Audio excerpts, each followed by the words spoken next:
Hey guys, welcome back to Kaftan in the Kitchen. We got a little tie-dye number today. Okay, and we are making gazpacho. Hi Mom, I'm making this for you. My mom absolutely loves gazpacho, and since the summer started, she's been asking me, why aren't you making gazpacho? Now the reason why I waited, Mom, is because summer is tomato season, and I was waiting for the most beautiful heirloom tomatoes that I can find and let them sit and get super, super ripe. That's the key to a great gazpacho, is super ripe tomatoes. And basically what I try to do is 3 times the amount of tomatoes to everything else. So 3 parts tomato, 1 part, cucumber. So that's kind of the ratio, 3 to 1, okay? So what I've done so far is I put a pot of boiling water on the stove, and I took a paring knife and I put an X in the raw clean tomato on both ends. You drop it in the boiling water for about a minute and a half, and then you put it into an ice bath. And when you do that, the skin comes off right away. Now you don't want to have skin in your gazpacho, right?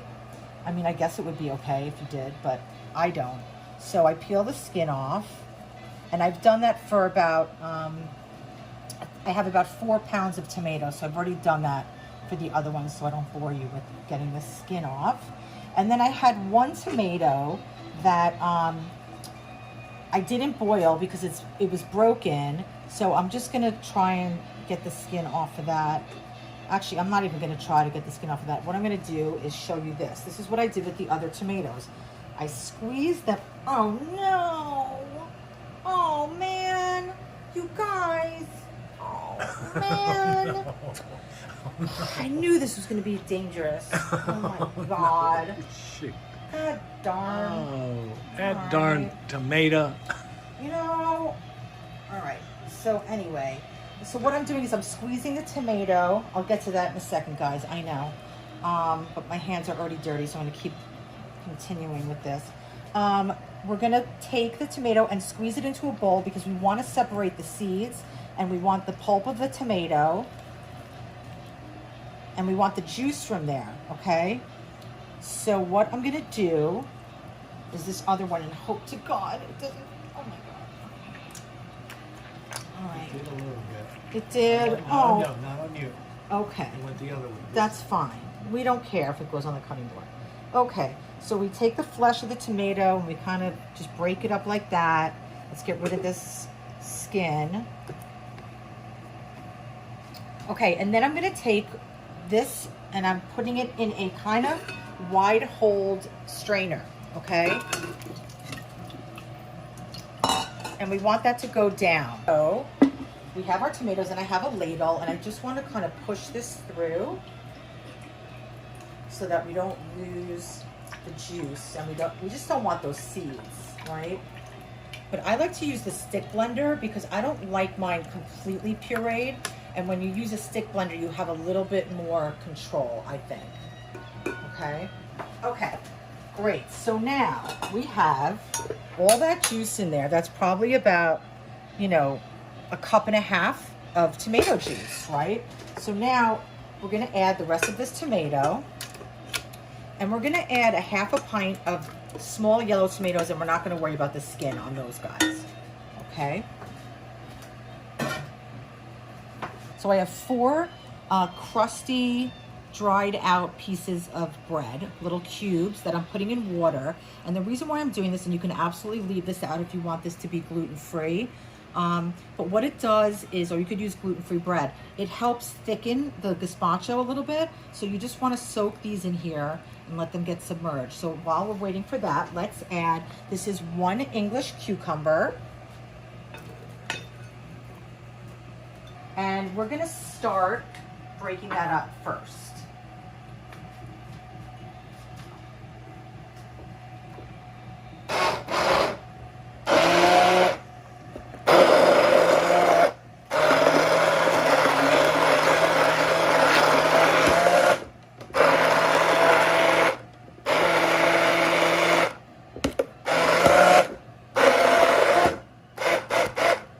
Okay, and the other thing, you guys, is when you use a blender and you over puree any kind of sauce or soup, it incorporates more air into it, and then it kind of dilutes the color. So I always try to go a little bit less on that. Okay, I have a secret ingredient for my gazpacho.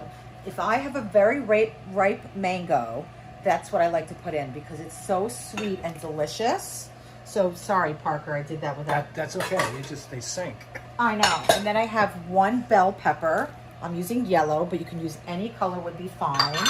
Then I have 2 tablespoons of white balsamic vinegar. I love white balsamic vinegar. It's got a little bit less of a sweet flavor than balsamic, and it's not as dark in color, so it's not gonna, color our gazpacho too much. So that's 2 tablespoons of white balsamic vinegar. I have 1 tablespoon of Worcestershire sauce for a little bit of a kick. I have the juice of 1 lime.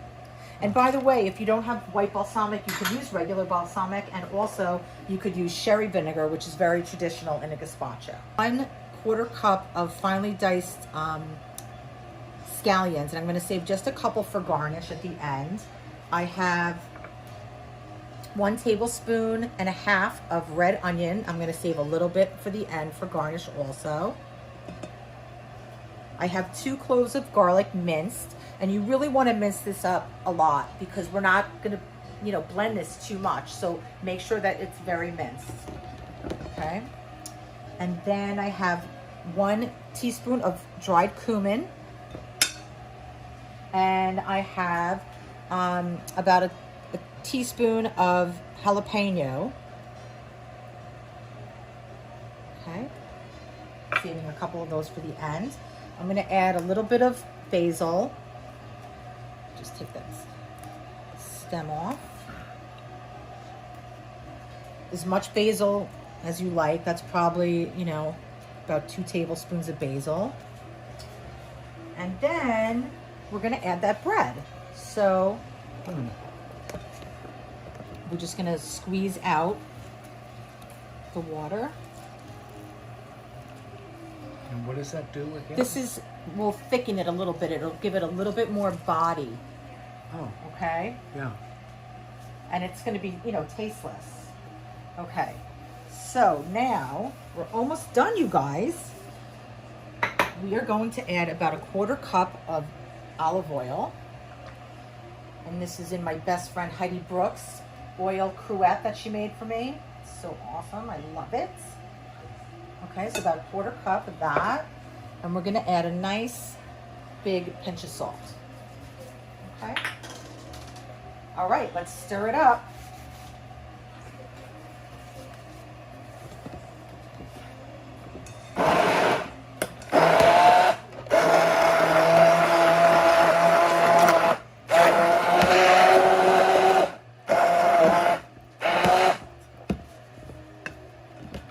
Well, next time I'm wearing my Kaftan, I might have to use the blender.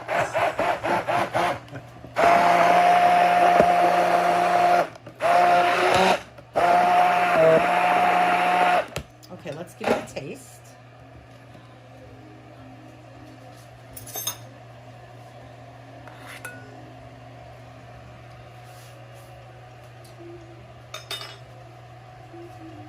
Happy?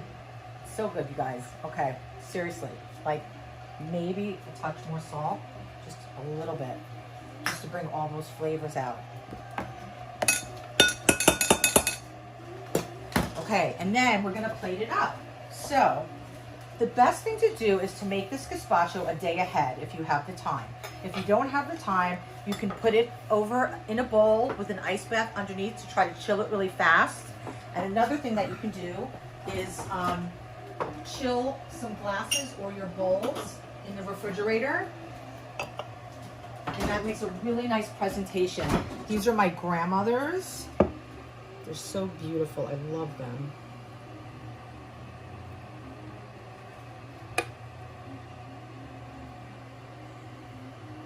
Isn't that pretty? Yeah. Love you, Grandma.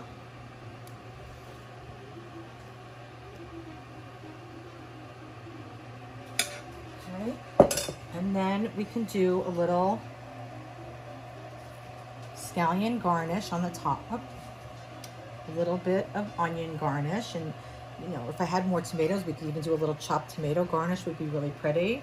I'm only going to put these in mine because Parker doesn't like it spicy like I do. So I'm putting a little bit of that jalapeno on top. We can put, It's pretty. let's put a little bit of oil over the top. Oh, wow. And we can garnish it with a little basil. And then as a final touch, you guys, I like to put some Malden sea salt. That nice, beautiful, flaky salt.